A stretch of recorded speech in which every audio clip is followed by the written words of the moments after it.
So you have water there. That's you don't have lovely. slides. We just put that up as a backdrop.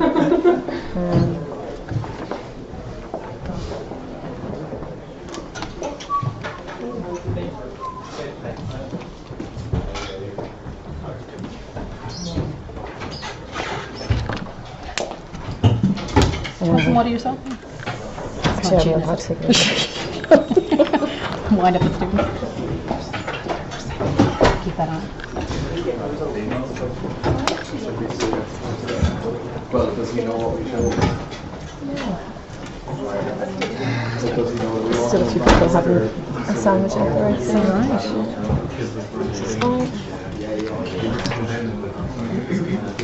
I'm just going to do a little intro. Sounds good. Yeah. All right.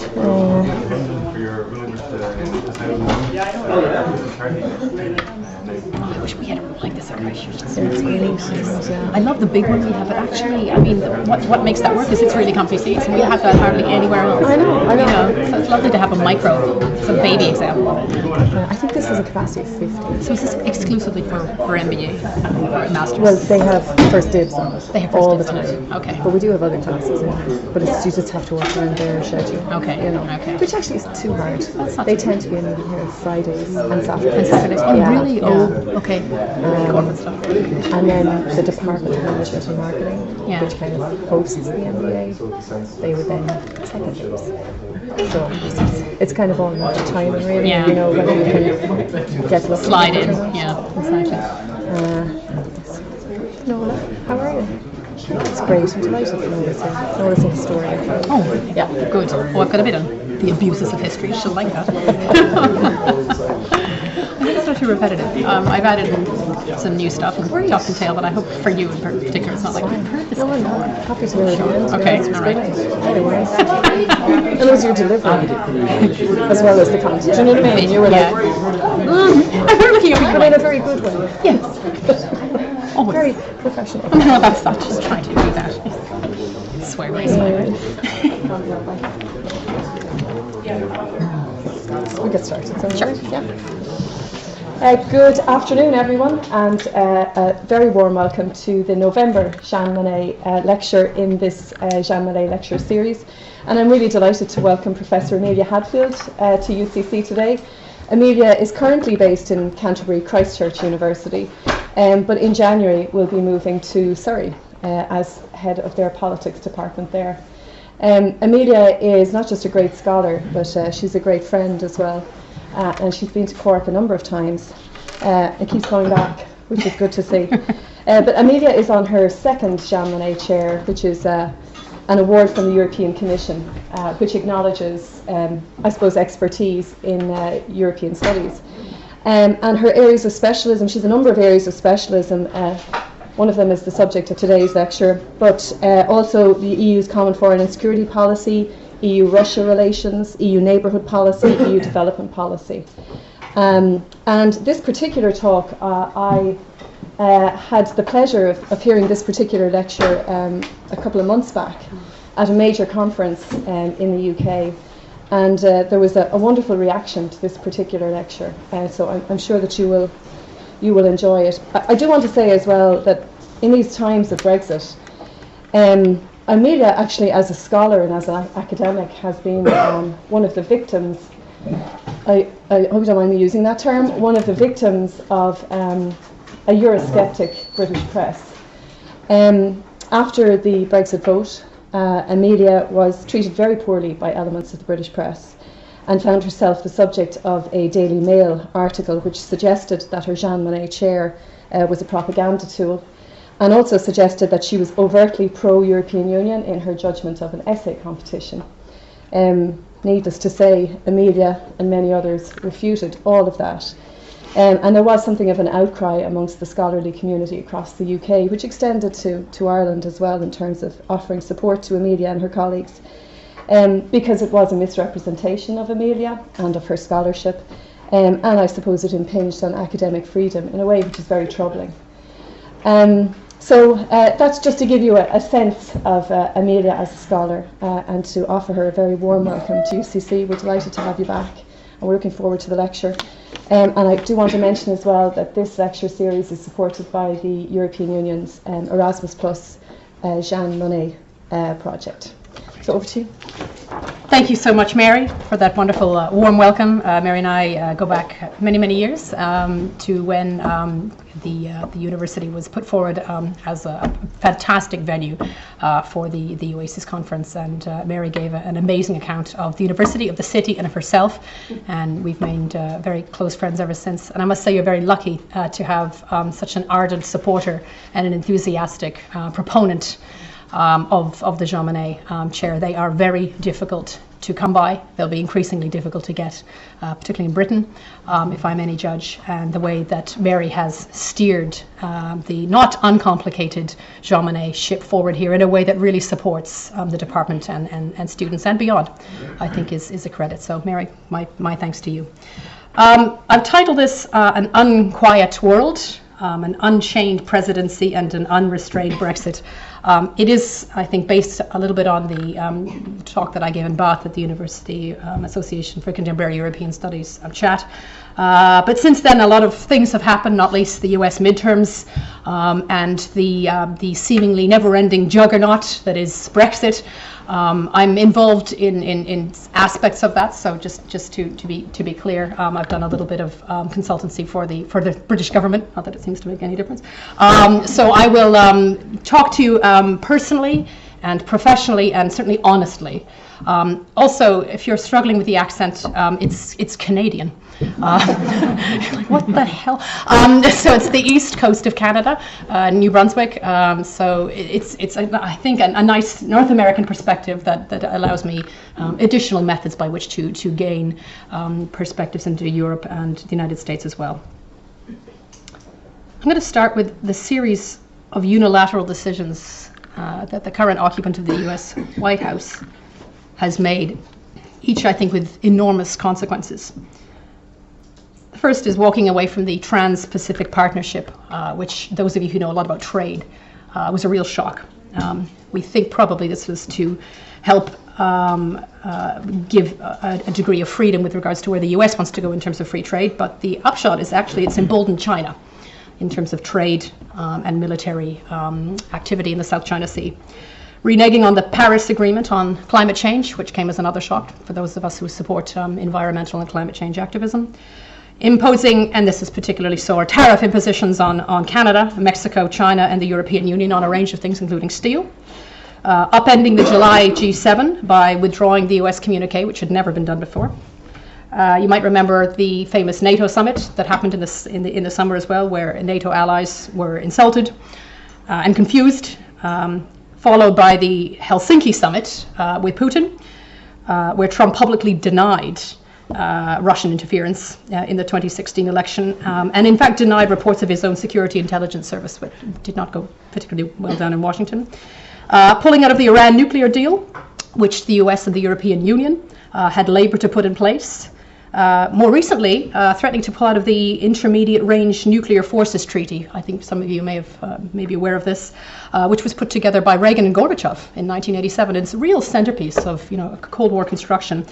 And the prime reason is in order to be able to ratchet up US military installations on the chain of islands in the South China Sea. That plus pulling out of the Trans-Pacific Partnership, I think, is a very deadly duo. More recently, again, using actively racist portrayals of the group of refugees fleeing Honduras and portraying them as an invading caravan right up to and through the midterms, suggesting they're terrorists, that they're generally all male, that they're from the Middle East, when in fact they're not. Of course, their families, many women and children, and many of them dropping like flies. The use of the separation policy to deter economic migrants from Mexico and Latin America generally by separating parents and detaining children. Also rowing back from the global compact on resettling refugees worldwide. I don't know if you saw this actually happening. He completely lost it with CNN's Jim Acosta, which was really funny. And Jim Acosta's now been reinstated, which is even more funny. And I think just yesterday, saying publicly that the Saudi Crown Prince Mohammed bin Saud isn't in any way tied to the death of Jamal Khashoggi, and that there will be no US reduction in oil imports from Saudi Arabia, and the arms exports will continue. So I think from my perspective, and I hope many others, it's been a litany of idiocy from day one. And without a doubt, the Trump presidency has been supercharged. It's been supercharged with extreme right-wing forces across the continent. And it's worked to sort of support and over time to normalize political positions that have long been considered unacceptable in democratic societies. His very vocal attacks on human rights, on legal norms, on social welfare, and also the very cynical demonization of the other, whatever they may be, of migrants, of Muslims, of people of color, of women, has all sort of collectively given permission for the ultra-nationalist governments to undermine constitutional safeguards elsewhere and to pursue very public forms of discrimination. And examples here are very close to home. Hungary's proposal to criminalize aid to migrants, Italy's ominous registration of Roma and Sinti people, including biometrics, and Poland's purge of Supreme Court judges. These are all uneasy and unhappy trends. And I think most pervasively, Trump's denial of evidence, and this is, I think, what genuinely winds me up as a political scientist, his denial of empirical evidence and his open and repeated recourse to racism, to personal insults, to sort of sneering, have helped to export the corrosion, if you like, of public discourse. And that's become a growing feature of American political life since the 1990s. And I think most stupidly of all, he's upset the Canadians. It's just not on. So my argument, I mean, really, do you have to insult Justin Trudeau? Is that what it comes to? Good luck with that.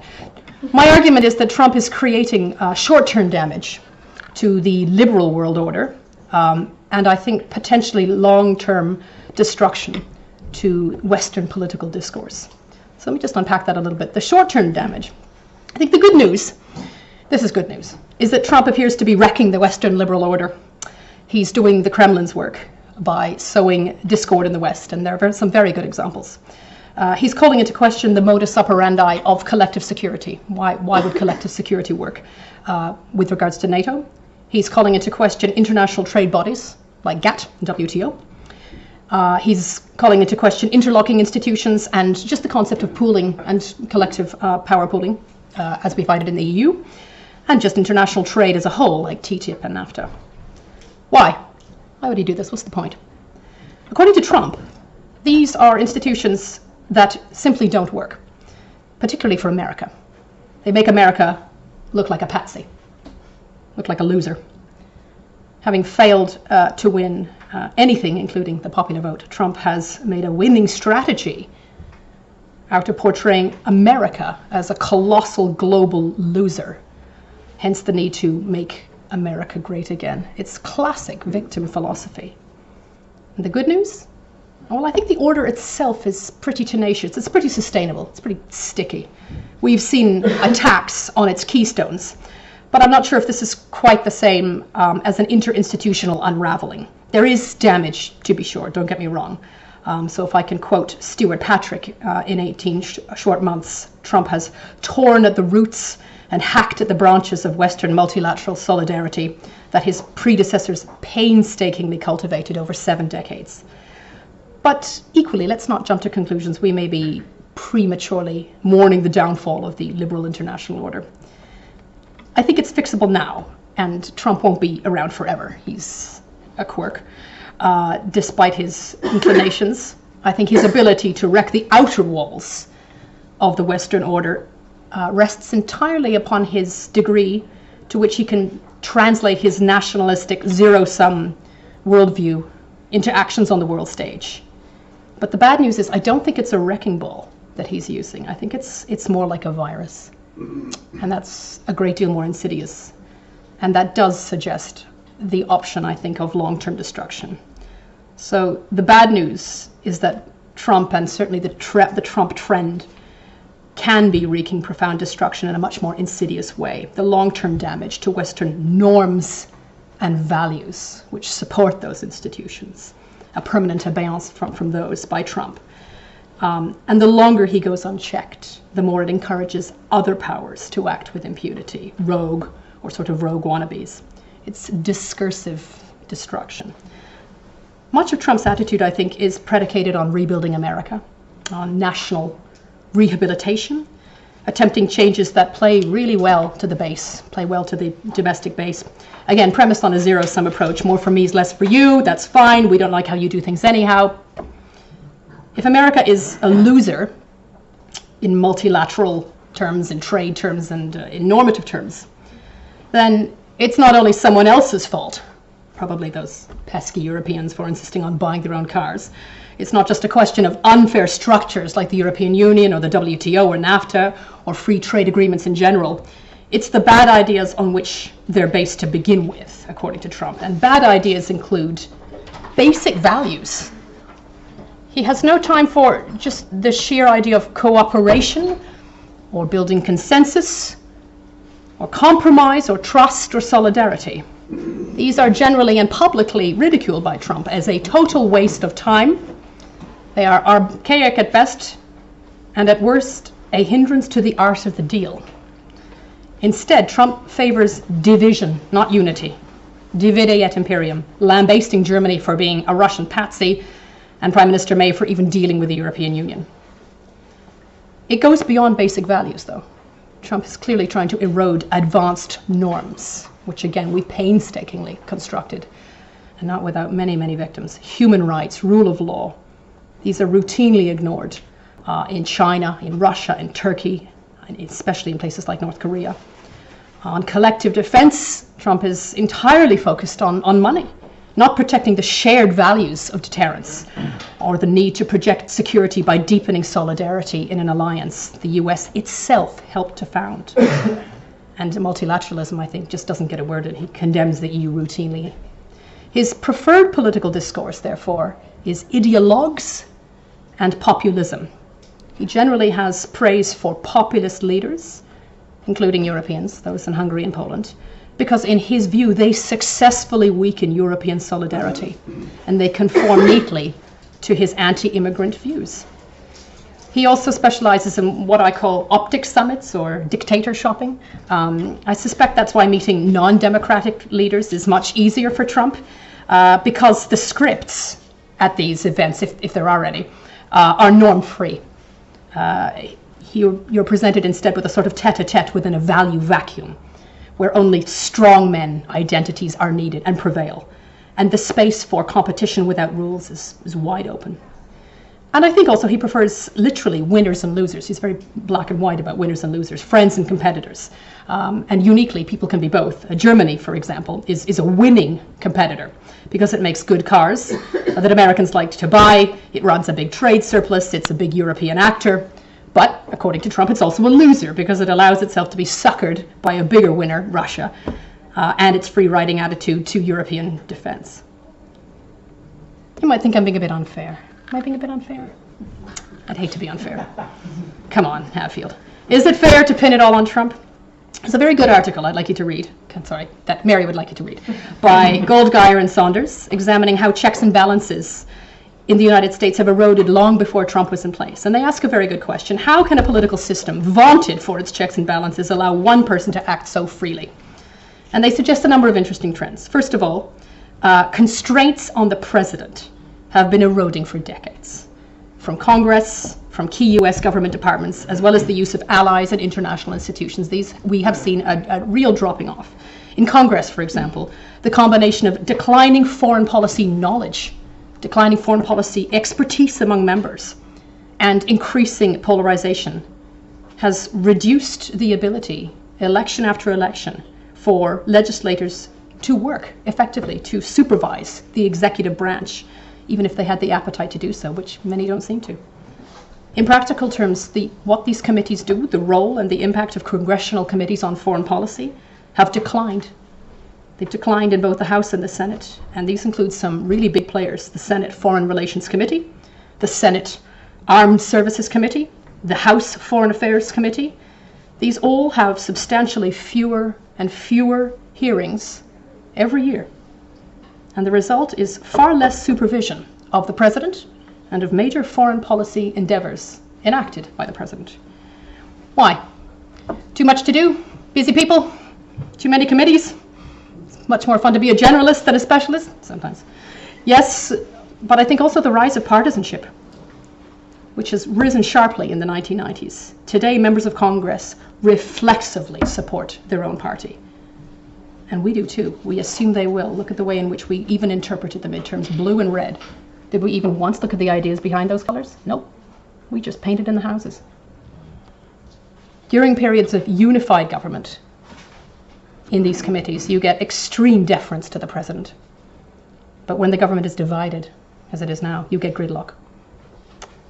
Congress is therefore no longer the source of expertise or wisdom and guidance for a sitting president that it used to be. It has less means of constraining presidential power. What else? Well, the State Department, as you probably know, has been culled time and again, its expertise reduced completely, along with its staff, and generally replaced by a White House guided by a bloated, deferential National Security Committee. The National Security Committee used to have 50 people on it. It's 400 now. They're all working in the White House. The State Department has, quote, lost its incentive to cultivate and wield expertise because decision-making has been concentrated in the White House. The Pentagon, on the other hand, has seen considerable growth, not decline. Congress has funded the Pentagon at higher and higher levels each term, but without increasing oversight at the same time. So internationally, for example, US regional military commanders frequently outrank US ambassadors in bilateral relationships. And I think that itself sends a very particular kind of message. If I can quote Secretary of Defense James Mattis, if you don't fund the State Department fully, then I need to buy more ammunition. US allies have also become less able to check the foreign policies of US presidents. Since the 1990s, the US has deepened its sense that it alone has the ability and the duty to shape the world to its liking. Clinton bypassed the UN in the 1999 war in Kosovo, George Bush Jr.'s coalition of the willing in the 2003 Iraq invasion, many more. Even when Obama attempted to work with NATO in intervening in Libya in 2011, Republicans and some Democrats, instead of championing the inclusion of allies, criticized him for leading from behind. And finally, I think the post-Cold War era has equally seen presidents circumvent international institutions abroad, many with genuine disdain for the entire concept of multilateralism. So the point here is that Trump did not create the freedom of action he is now routinely displaying. He has merely revealed just how difficult it is to prevent it. Trump's unconstrained use of executive power didn't come out of nowhere. It's been made possible by long-term trends. What is new is Trump himself, someone so unread, unlettered, and so uninterested in the views of literally anyone else, at home or abroad. He could hardly have asked for a more suitable system. Talking about how we link Trump to Brexit. As I suggested a couple of months ago, one of the really best examples here was the protests in London in July in 2018, but also the protests really right across the United Kingdom as well. It's a kind of a poly protest. His non-state visit, I think, reflects the intense turmoil in the United Kingdom at large, particularly over Brexit, but many other things as well. And it proved to be something of a unifying force, a really unifying event. It drew in tens of thousands, and in London it numbered 250,000. And I think at first blush the protest seemed to be exquisitely anti-Trump, an anti-Trump backlash in defense of democratic norms. But if you have a closer look, I think it was more than that. It's a sort of polymorphous protest. Demonstrators expressing concern over a whole range of things: the future of the Supreme Court, judicial appointments, abortion rights, the treatment of migrants in America and Europe, political exploitation of xenophobia, the fate of Palestine, the relocation of the US embassy to Jerusalem, the US administration's sexist, homophobic, transphobic rhetoric, and the prospect of tactical nuclear weapons becoming a routine military tool. I think what was most striking, both for the sort of anti-Trump and anti-Brexit narratives, was the refusal to see the source of these dangers as foreign, as simply foreign or wrong or daft or loser-like. And this is the key: a refusal to project political blame outside the polity, at least from my perspective. Quite the reverse. It was not simply the tone of the demonstration was not anti-American, but that in the placards and the banners and the conversations and the speeches at the final rally, The march connected the political phenomenon represented by Trump with similar forces in Britain and Europe. It made me wonder whether, in fact, we have something of a shared history. What does America under Trump and Brexit Britain have in common? What are some of the core issues that may have gone awry to produce similar levels of anger and social polarization and political fracture? Well, interestingly, they both have a really protracted north-south split. They have really corrosive sense of regionalism.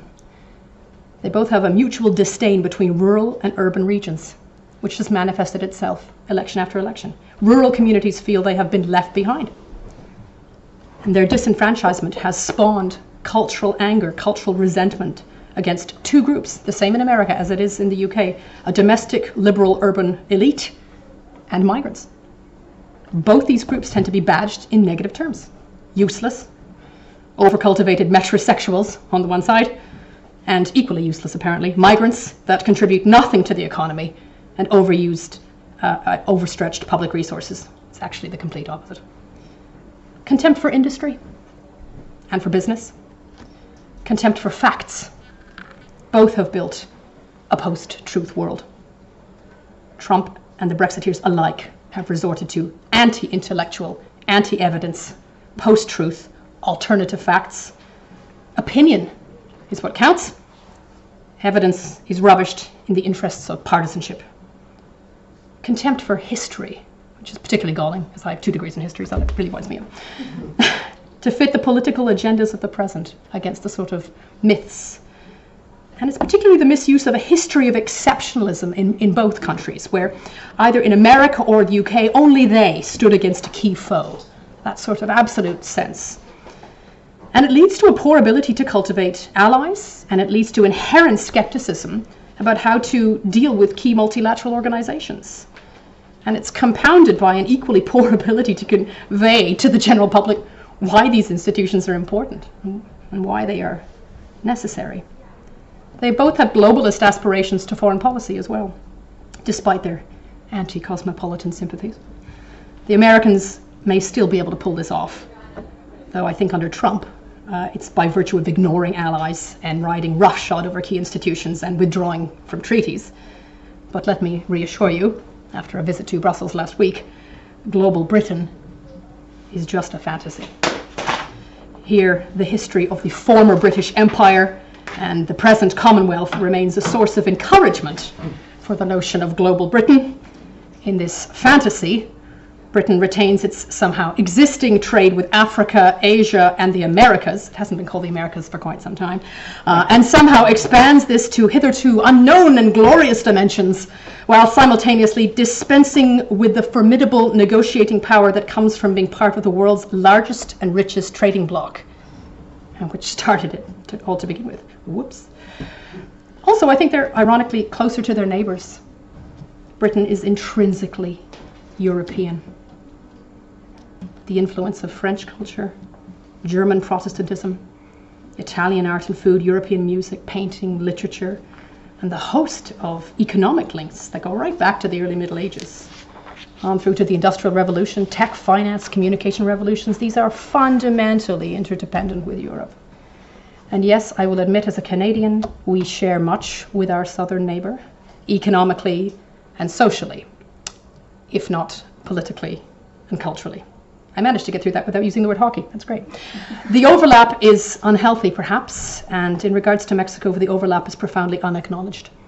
There is a big overlap between Mexico and the United States, and Trump in particular deals with it in the most inhumane way. Also, opposites attract. The deep red districts in the states, which we watched during the midterms, continue to refer to Trump as a brick that rural Americans have launched through the window of urban elite America. It's a smashing metaphor. He's ironically actually the total opposite. He's inherited wealth, every opportunity, a sense of entitlement. He's not a million miles from some key Brexiteers. The key point is that anti-government, anti-elite attitudes are real. Disenfranchisement is important in the UK and in the US. They need to be acknowledged and understood. But telescoping those frustrations onto Trump and Brexit as a source of enlightened progressive transformation is genuinely misplaced. They are both foils, not Phillips. They are both hindrances, not stimuli. Are others also on the naughty step? Again, am I being a bit unfair? Rather than prompting a sort of self-satisfied disgust at Trump and Brexit, I think we need to interrogate ourselves a little bit, the current state of British and European politics. Trump's deliberate policy of separating and traumatizing migrant children and families has shocked people across the world, but we need to remember Britain's own treatment of migrants, European, Caribbean, and further afield. Her Majesty's government has denied the citizenship of legal migrants from the Caribbean and contributed to increasing racial discrimination and intolerance with its cavalier attitude to the rights of EU citizens in the UK and reckless attitudes to the withdrawal of EU rights from British citizens, which will be exactly what happens if there's no deal. And beyond the European Union, this year in particular, we have seen the slow exposure of a toxic regime that erodes the human rights of migrants and asylum seekers, a program described as creating deliberately a hostile environment. The UK's hostile environment for migrants hasn't reached the same levels of human rights abuse as the operation of the US Border Patrol, but the comparison is important. It's an important part of the dynamics of resistance generated by the transatlantic Trump effect. In September, I made the point that Canada stood alone in July when it reported Saudi Arabian human rights abuses for the public punishment and illegal imprisonment of a Saudi Canadian citizen, the Badawis. Nobody stood up. There wasn't a single foreign policy statement from the UK, or from the European Union, or from America. It took the death of Jamal Khashoggi to realize the incredible hypocrisy and inhumane treatment of Saudi Arabia.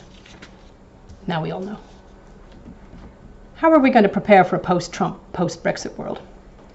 Well, as students, as scholars, as lecturers, I think we need to call out those who mangle the facts, who fail to find and use evidence, who create myths rather than remembering what actually happened. Richard Evans, a couple of weeks ago, had a super article called "How the Brexiteers Broke History." And he argues that Brexit in particular has generated a mass of spurious historical generalizations and misleading historical analogies.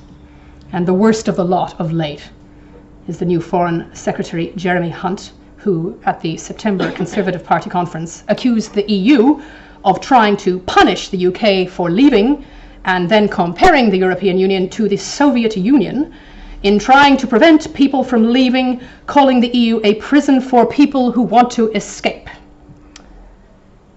The European Commission and a whole range of post-communist states, communities and individuals in Eastern Europe expressed outrage.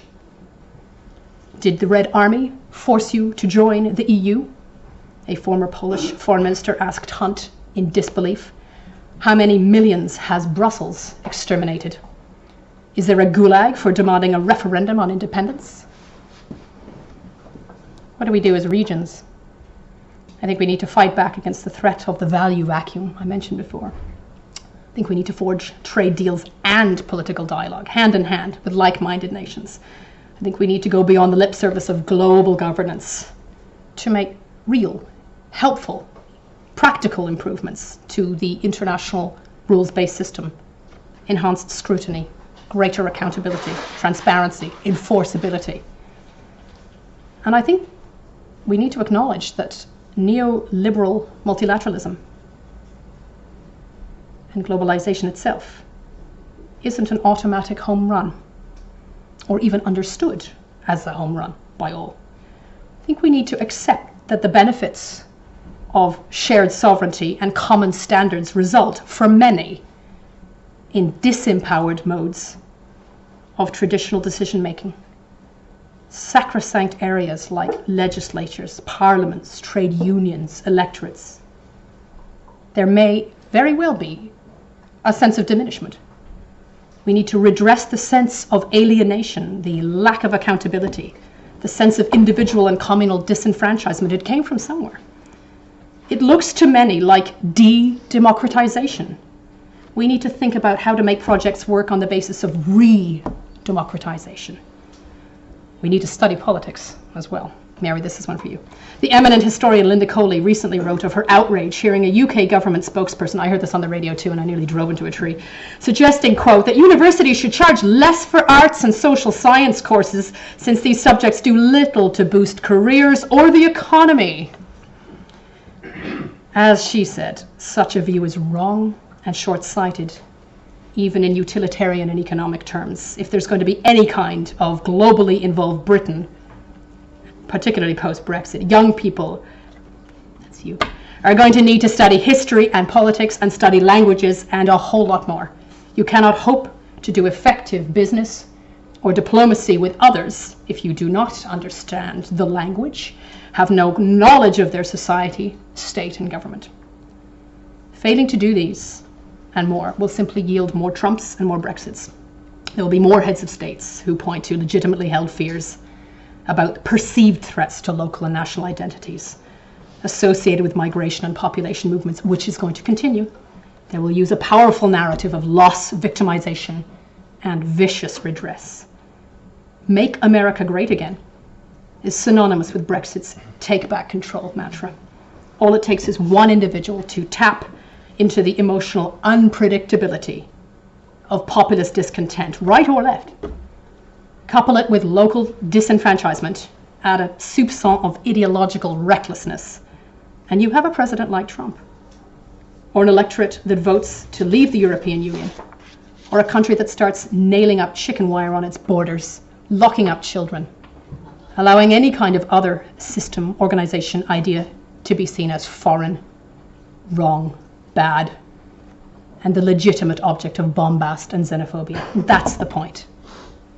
Western multilateral structures can probably absorb the slings and arrows of an outraged Trump. But at this point, it's the foundation of those institutions that's at stake, the ideas themselves. I'm going to conclude with the Shakespearean tripartite suggestion that I used in Bath. I'm a great lover of Shakespeare. So I've decided that 3 plays can explain where we could go from here. The best outcome is King Lear.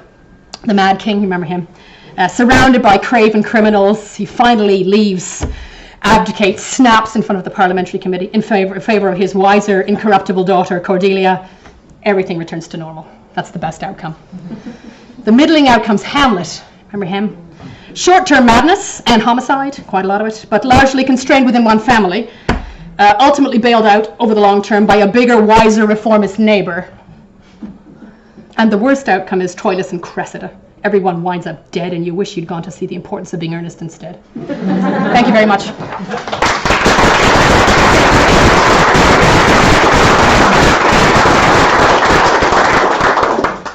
Thanks very much, Amelia. Welcome, Mary. I love the Shakespearean references. And I also like in particular your appeal to students, the students in the room, to learn history and politics and languages. I think it's something we strive to do here in UCC, and it's great to get validation and further encouragement from outside the institution. So I hope all of you will take that on board. We have time for questions. Professor Ross. Thanks very much, that was great. I'd like to probe you on what you think of the extent to which we've got asymmetric risk in these 2 cases.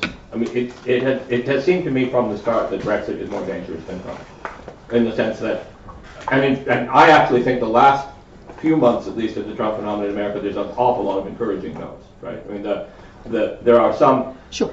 There's a sense of serious, morally serious involvement from wide groups of progressives in America who had been kind of off doing their own thing, right, and not very much engaged in the wider national project, who seem to have been, well, right. And as you said in your talk, many of the institutions have been pretty resilient. The midterms seem to have injected, I suspect, have stiffened spines within the civil service to a considerable extent. Right? Whereas Brexit, I mean, obviously there's some less bad and worse outcomes that are still on the cards, but it seems to me very hard to see how the EU can possibly recover from the blows that are raining down on it right now. I think that's an excellent observation. I think you could just sum it up by saying that Trump's not going to be around forever. But I did take heart from the midterms. I think it was quite obvious there wasn't going to be an enormous blue wave, but retaking the House I think was very effective. And also I'm hoping that some of the trends that I spoke about earlier about the sort of the poverty of expertise that we're getting in the committees, hopefully that'll be we'll turn that corner, because it's really upon the committees now. They're really the sole engine to bring the Trump presidency to account. Also, I think there is a more healthy liberal media in the United States, and they have been more muscly. I think they've been more robust in holding the president to account. And I think to some extent they almost welcome, the invective that flows from the White House. They know they're getting to him, which is, I think, very, very important. Also, I think there's an enormous amount of really good work coming out of scholarly centers in the United States, including, key institutions. And there's things like the Brookings Institute, for example, really, really very clear in terms of the short-term hit, which they're prepared to trade off in terms of the fact that the long-term will generally be unblemished. But most of the requirements that they're saying are that the United States needs to try to kind of reach around and circumvent Trump to continue to cultivate allies. I was really interested after the outburst by Trump a couple of days ago saying that Britain will not get a free trade agreement, that the US ambassador to the UK immediately said, "Don't, just ignore that, it's fine." You will. So there's double speak, there's a sort of a shadow White House sort of semblance going on. Asymmetric risk, I think, is a good way of putting it, because while Trump will come and go, and hopefully the structure can kind of regrow itself, the impact of Brexit is not only immeasurable, it will be cross-generational. Done badly, I think we're looking at 100 years worth of damage. I write this living in the county of Kent, 20 miles from Dover, and it is not project fear to say that a heavy goods vehicle that comes from the European Union, which goes through unchecked and takes literally 2 seconds to go across, will take 45 minutes to process if it comes from the European Union as a designated third party. And if you multiply that by 16,500 heavy goods vehicles which daily go through Kent, you can do the math. I can add. Most people can as well. That's not project fear. That's just regional arithmetic. So is parliamentary arithmetic, by the way. The impact to Kent is going to be absolutely colossal. The knock-on effect to the supply chains, the knock-on effect to the orbital around London, the rest of Britain as a whole. Kent is basically a through-and-to county as well. So you've got supply chain mangling, you've got socioeconomic impacts. I think the governor of the Bank of England, another blissfully sedate Canadian, came out yesterday and just basically said, it couldn't be less than 8% hit to the GDP. 8% hit is worse than the Great Depression.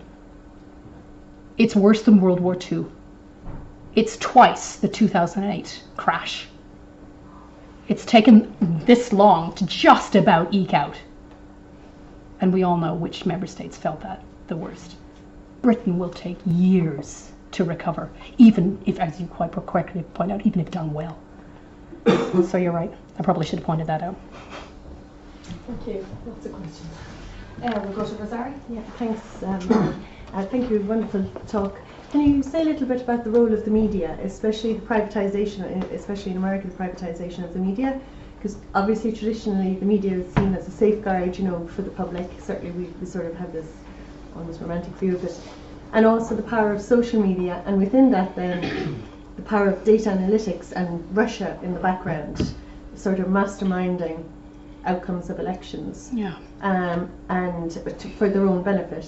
I mean, nothing which please Putin. I know you didn't get a chance because it's not in your title, but to mention Putin in the background, but clearly this is right into his barrel.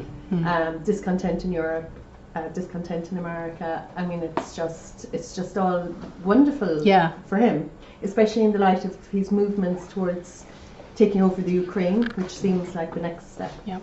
I think that's a great observation. I think the social media is a very effective tool for Putin to be able to kind of infiltrate, and possibly the privatization of media. I think for Trump, it's not a tool, it's a toy. And he just seems to delight in these kind of absurd midnight rantings, which I think most of us are just like, we're okay to forget now for the most part, and until he winds up quite accidentally making a fairly decent point about free trade, actually, which is deeply annoying. I think the idea of diplomacy by tweet is very dangerous. The Canadians actually came somewhat unstuck on this. In fact, this is where the whole Saudi Arabia thing blew up, because the foreign minister used a tweet to criticize Saudi Arabia. And their main anger was not the fact that they'd been criticized, but they'd been tweeted. So it's a very Canadian point, actually. Marshall McLuhan said it's the medium, not the message.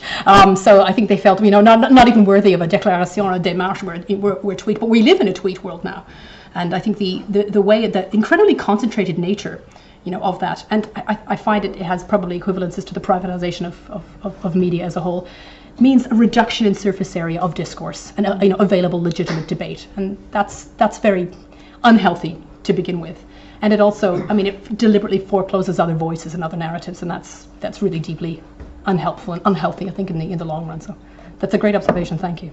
I'm going to take two student questions here. We'll just take you both together. So my question is about alternative facts. You mentioned post-truth as well. I always read about it, but in the Brexit debate, I found it being bashed over my head that the British people are sick of experts. That was one line that stuck with me. And you mentioned the Bank of England's analysis as well. But I've noticed lots of people dismissing that as Project Fear, like you said. And in America, you mentioned Jim Acosta, and the White House doctored the video, and it was on Twitter, and I saw people defending it. So my question is how do you go back to the way the public discourse was, kind of reach these people who don't want to be reached? They don't, how do you drill into them that facts are facts when they kind of don't want to listen anyway? It just seems to me that kind of... I think you've answered it yourself. I think you have to drill into them, actually. Yeah. You have to just... And it's annoying because it makes us look very boring, because we always sort of seem to get up and say the same thing. It's really important to check the facts. It's really important to verify. It's important that you have empirical evidence. I find it astonishing that you have the governor of the Bank of England standing up with, upwards of 750 economists who do viable forecasts every single day of the week, and who, I might add, came out within a point of the government's own analysis. They came out with somewhere between 1 and 6.7, and he came out with 8, which is just a little bit low. And another one, the Institute for Fiscal Studies, also came out, also in the same ballpark. It's simply that he has the expert persona, I think, and it is easily dismissed by the Brexiteers as another expert, somebody who is clearly cultivating the sort of hidden ideologue within him. I think I hope you don't think this is too facetious a response, but I think a really good way is humor. So if you look at is it The Daily Show and the Seth Meyers? I tend to watch that now instead of the American news. It's probably not that healthy. But the way of, with comedy, kind of deconstructing the Trump narrative and saying, I'm sorry, that's not correct. This is the fact. The migrant caravan is not a caravan, aimed at desecuritizing the southern border. Actually, they're made up of, homeless people who are fleeing the political and economic volatility in Honduras, and saying it clearly, engagingly, but also memorably, in a way that doesn't seem like preaching. I think it's not experts they're sick of being preached at. I think it's the fact that somebody's whining at them again, and they get, I think also perhaps it might be something to do with the white noise of the information world that we live in. We're learning a lot more about a whole lot less. And I think it's easy to just kind of shut off. And I think perhaps, I know I do, I get Brexit blindness, from time to time. I just don't want to hear anymore. And I'll admit, occasionally you hear, somebody coming on and pontificating, shut up, At the same time, you think, well, okay, I hope she or he is right. So perhaps a degree of more patience, insisting that empiricism is empiricism. Facts are facts. It's not a available spectrum of opinion. It might just take courage and hopefully a bit of comedy. I'm sorry, I'm in Mary's hands. What do you think of Jeremy Corbyn's position on Brexit, and how do you think that reconciles with the general narrative that... Can I just clarify, what is Jeremy Corbyn's position on Brexit? Oh, yeah, because, exactly, that's... I need to be sure what you think is the position first. Yeah, sure. I think Jeremy Corbyn is pro-Brexit, but he can actually admit it because of the Labour position's general... I think that's a good take. But how do you think that kind of reconciles with the narrative that Brexit is generally a right-wing phenomenon? That's a very good question. His antipathy to Brexit, I think, is that he's concerned about competition and state aid, and things that he feels make for a big government and the big state. So he has, I think, a philosophical aversion to the concept of too much shared regulation. At the same time, a lot of the very beneficial workers' rights, climate change, gender-specific legislation, which Labour, very proudly uses as its political centrepiece, has been avowedly supported and indeed pioneered by the European Union. So that's a plus for him. I think he's stuck. He has as much of a dilemma as Theresa May, because both of their parties are riven with pro and anti elements. They don't want to be seen to be ignoring parts of the base who genuinely voted for Brexit, and to not listen to them by not voting it. In the House looks as if you're an unfeeling and unhearing government. But at the same time, if he genuinely knows it's going to be bad for the country, a lot of the blame is going to fall on him. You were there, why didn't you try to stop it? He's, in a sense, he's actually in a worse position than May, because it's his interest which comes out sort of more boldly. If you vote this down, it's simply because you want to be elected leader, which is an actual worse position. If you vote this down, you're going to remain leader, as May. I think she might want out now. You and I discussed this earlier, poor woman. I think he's quietly grateful, actually, for the Fixed Term Parliament Act, because it makes a general election a rather more neutral method, a rather more objective method of attaining possibly what he personally wants in the long run. I wish he'd been clearer from the beginning. I think Keir Starmer has actually applied a clearer Labour position by saying we agree with being within the customs union. We don't mind having a variety of regulatory parity with a single market, and setting up tests. And it reminds me so much of the tests that Gordon Brown set up in order to test whether the British pound was going to be match-worthy, if you like, for the Eurozone. And having passed all the tests, then saying, no, I'm sorry, we're not.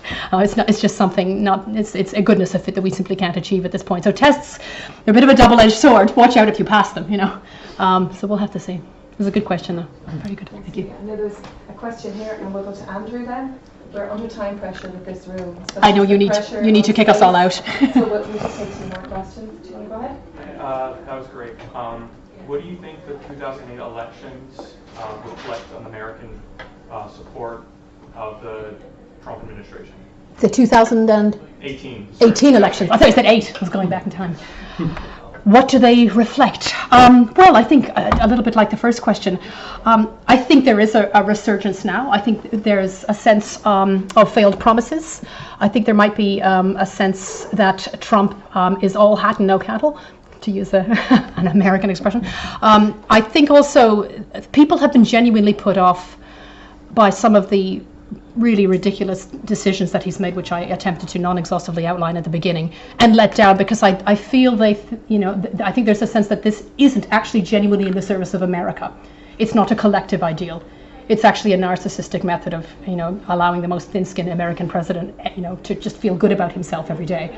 So I think there might be, a sense of broken promise there, and it's a kind of reverse disenfranchisement, not feeling that you've been let down by the person who said they were going to pick you up to begin with. I'm not confident enough that it won't get him re-elected, though. I think having a really good look at the states that stayed red, and some of the places that failed to flip, I don't know if it's a good enough omen for a new Democratic challenger.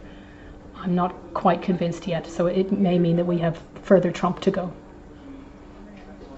Andrew? Thanks. You mentioned the political polarisation, the way in which both Trump and Brexit have been underpinned by political polarisation, and you've made a very strong critique of Trump and Brexit, which I would absolutely agree with.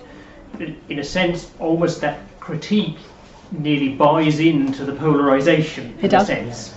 And the polarisation is arguably part of the problem, the culture wars and all of that. So what should be done about political and social polarisation, if we think that is what's happened, and if it's arguably dangerous, which it is arguably. I think it's to do exactly what you've done, and that's call it out. Because if it rears into the polemic, it's not helpful. Tribal linking value.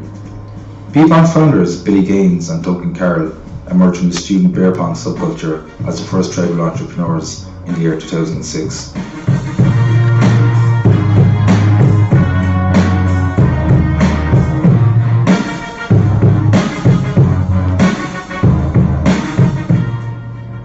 Beer Pong organised the annual World Series of Beer Pong, which is held in Las Vegas from January 1st to 5th. Beer Pong also merchandise professional beer pong equipment such as tables, cups, bowls and clothing from their online store.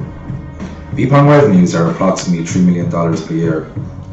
World Series of Beer Pong 5 in 2010 hosted over 500 teams from 5 different countries and offered a grand prize of $50,000. This was the first time Irish players participated in the World Series of Beer Pong.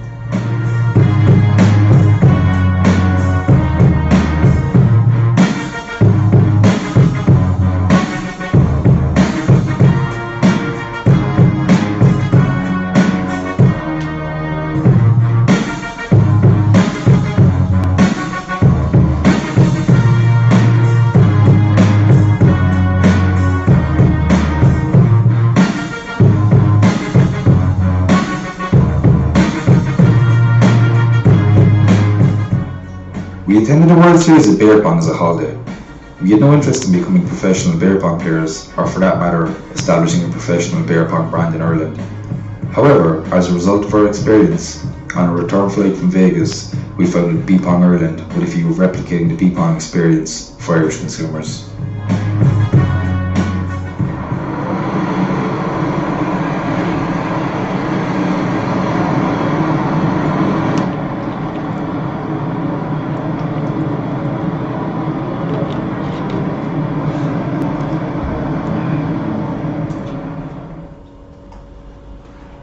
My name is David Keeney and I'm one of the founders of Beer Pong Ireland. I first started playing beer pong back in 2004 in America when I was over on a J1, and when I came back I was really into it, so when I came back I just started playing it in random college parties and stuff like that in Ireland. I met Owen O'Sullivan in Mary when we were doing our teacher training, and we started playing beer pong there.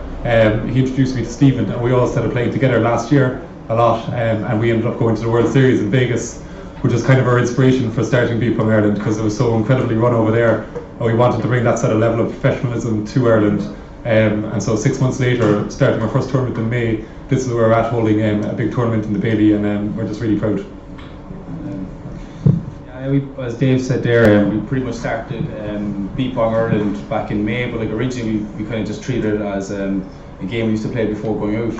But after seeing the level of organisation and professionalism involved in at the World Series, it just pretty much astounded us. So we said when we come back, this is something we want to do, and our main aim really for setting up Beer Pong Ireland is that we want to practice. So it's when we go back to the World Series out with more competitive games and things like that. So that's pretty much where we started. But we're after coming on a lot now, and Owen kind of tell it. From humble beginnings, we started off. We've down to maybe 9 teams coming in on a Wednesday night, up as far as 22, 23 teams coming in. We're hoping to have even more than that today for the first Irish Championships in beer pong. We have up to almost 1,000 friends now on Facebook. We're setting up our website. There's a big interest. We're going to move it from outside of Cork to a few more places. That's our main goal, get the sport up and running. And it is a sport. It just happens to involve alcohol. No, but that's our goal. That's mainly what we want, and that's where we're at about now.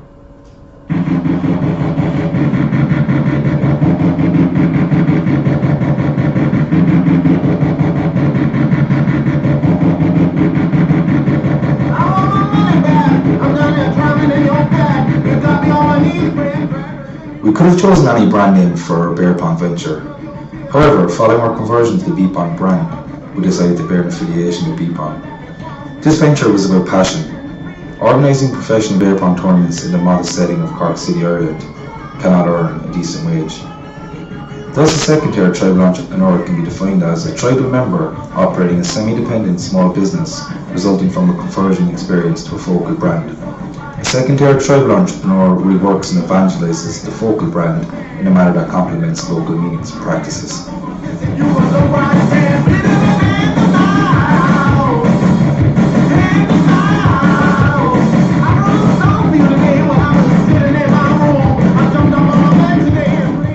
Professional beer pong appears to be significantly meaningful for this consumer tribe, and the Beer Pong brand possesses substantial linking value. Following the introduction of the Beer Pong Ireland brand, additional Irish consumers attended World Series of Beer Pong 6 in Las Vegas. Professional beer pong tournaments continue to be held on a weekly basis in a number of venues in Cork City, Ireland.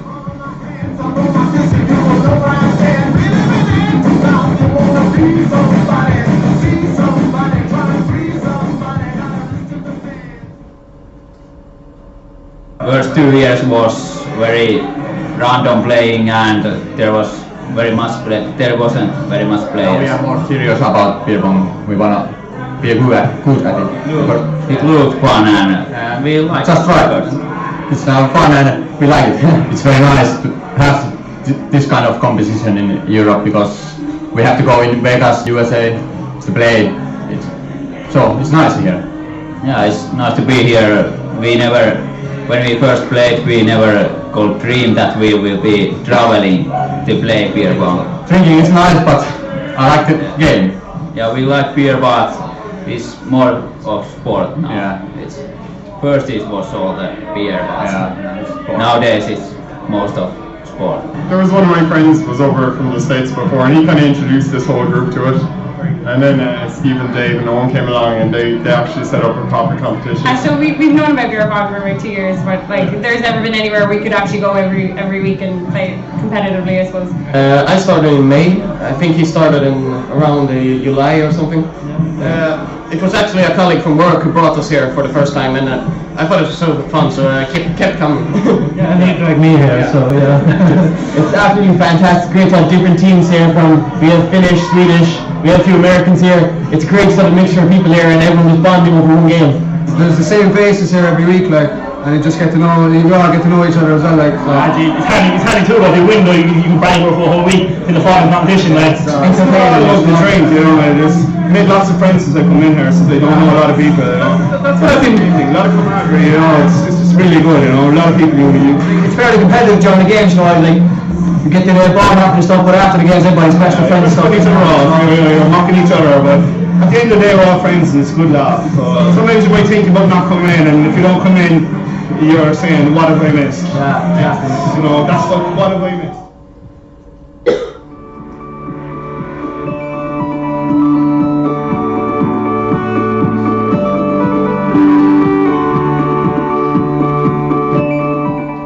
Without the Beer Pong Ireland's second-tier tribal entrepreneurs, the Beer Pong brand would not have a presence in the Irish beer pong tribe. The Beer Pong brand would be remotely positioned, resulting in inconsistent brand and cultural meanings. Second-tier tribal entrepreneurs act as cultural gatekeepers, linking the focal brand to a remote sub-tribe, and in doing so aid the emergence of communal globalisation. The Irish context is not a standalone case. So too have Beer Pong's second-tier tribal entrepreneurs emerged in Finland, Holland, Austria and Japan. This study contributes to our developing understanding of tribal entrepreneurship and highlights its relationship with brand evangelism. Not only do entrepreneurial ventures arise from an emancipated attitude to the market, but so too have a passion for a previously established commercial brand. In this instance, they are consumers who have engaged in a savvy form of brand evangelism. Becoming second-tier tribal entrepreneurs ensued from conversion to the brand.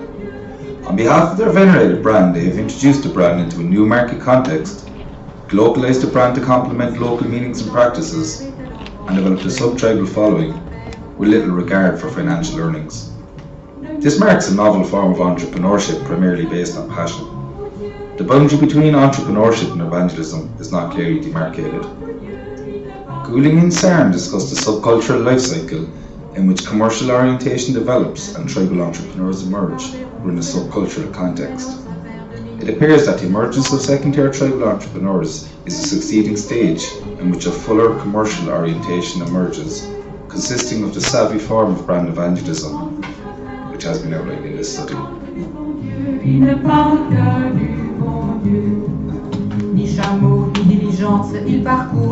Right, we park that a second.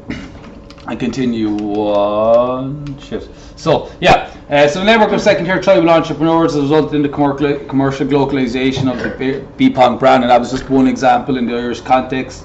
And again, there was other, or we were saying that they adapt Beer Pong to suit local tastes. We get to more of that story as we go on in a while, and so on.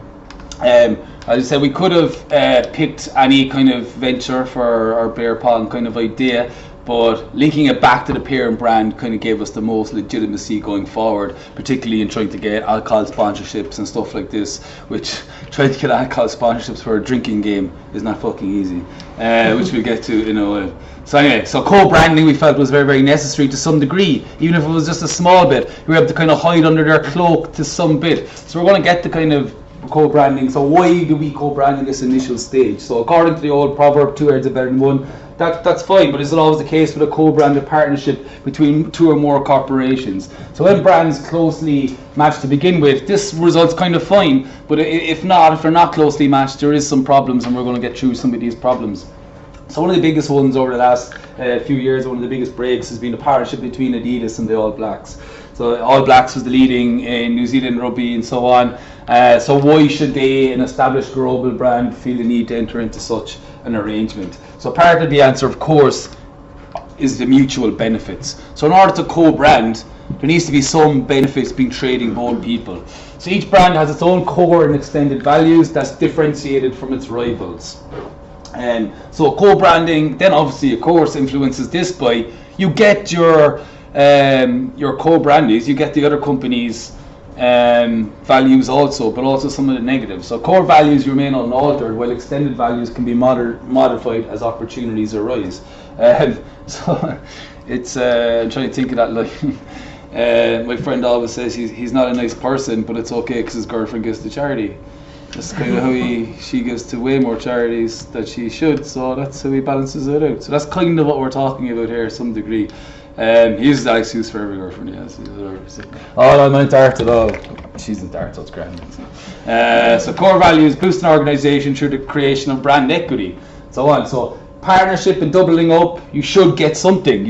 Your core values remain the same, and those things that you're terrible at. So if you're terrible at making omelets, you need to find a significant other who can make omelets really, really well. You know, things like that. That's obviously a flippant example.